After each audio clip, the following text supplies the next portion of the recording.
Life. I want to talk about life because it's a very important thing for us to understand, and yet we just barely understand it. So it's kind of this enigma that's very interesting. I'm going to start with definitions of life, which include this first one: the condition that distinguishes animals and plants from inorganic matter, including the capacity for growth, reproduction, functional activity, and continual change preceding death. I have a couple qualms with this definition. First of all, it said animals and plants.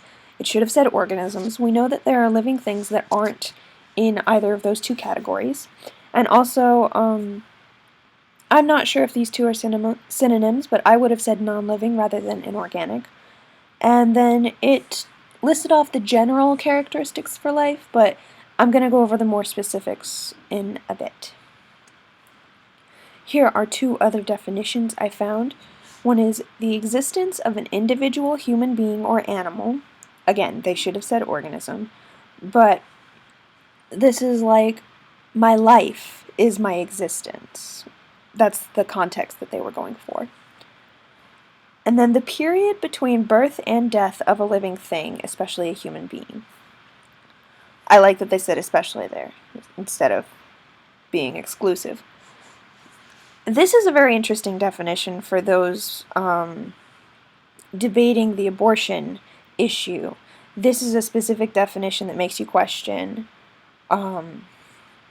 where life actually begins, which nobody really knows. These are the 7 characteristics of life that I was able to find. They are pretty commonly accepted, and all living things must have all 7 of these characteristics. They must be composed of cells and have different levels of organization. Now, you can look up the definition of cell if you're not sure what that is specifically.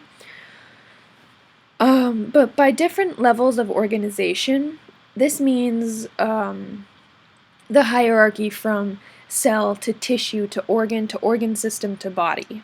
You may have seen that chart before, but even within a cell, you can have this level of organization within organelles. For example, my cells have mitochondria in them, which have their own, weirdness.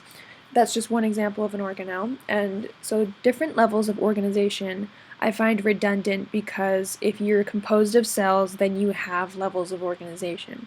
But it's a characteristic, and so I threw it in there anyway. Living things use energy. That's kind of obvious. They respond to stimuli is a very important characteristic. Living things grow, they reproduce, and they adapt to their environment.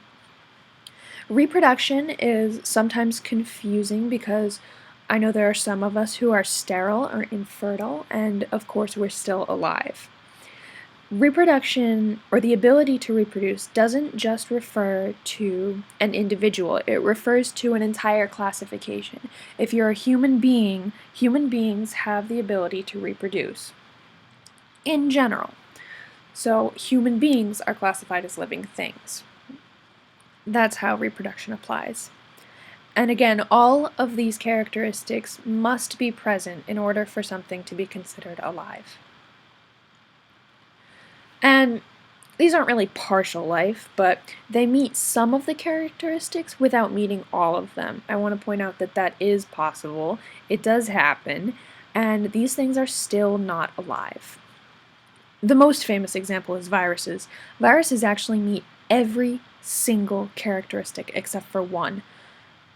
I might be wrong, don't quote me on that, because I'm not positive if what they're made of qualifies as a cell. But regardless of that one, the reason that viruses are not considered life is reproduction. And as I said, it doesn't apply to an individual. There is not a single virus that is capable of reproducing, either sexually or by asexual cellular cell division. Viruses cannot divide, they cannot reproduce by themselves, and that means that they require, in order to reproduce, they have to insert themselves into a living cell. Not fun for us, but they have to take over that cell and then reproduce using that cell as a tool to recreate more of them. And a lot of people say that, well, parasites can't live without a host either.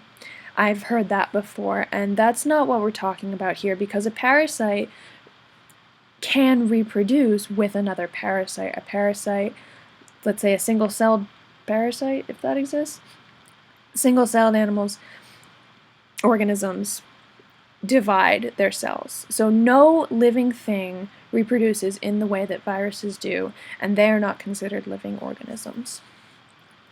Fire, this uses energy, obviously, but it doesn't meet the other requirements for life, so fire is not alive. Crystals grow. You may have seen that with some cornstarch and water. That might be it, or there's ice, and there are a few crystals that you can watch grow. You can find videos. It looks cool. And then dead things. Dead things used to be alive, we all know that. They're made up of cells. They have that levels of organization, obviously, but they don't grow, they don't reproduce, they don't anymore. They don't respond to stimuli. They're no longer alive. Particularly with this, brain dead people.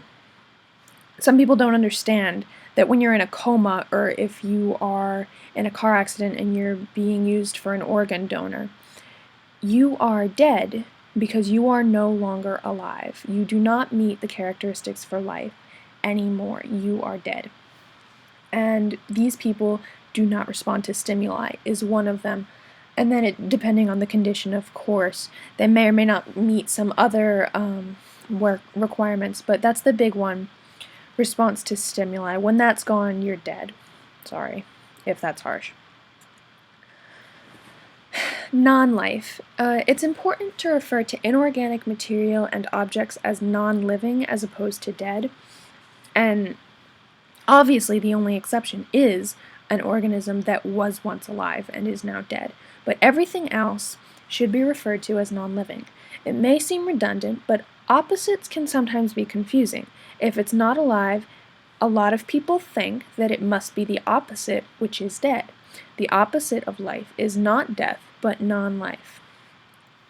My little philosophical opinion is that death is part of life. It's one of the processes that we go through in our life. It's the end of life.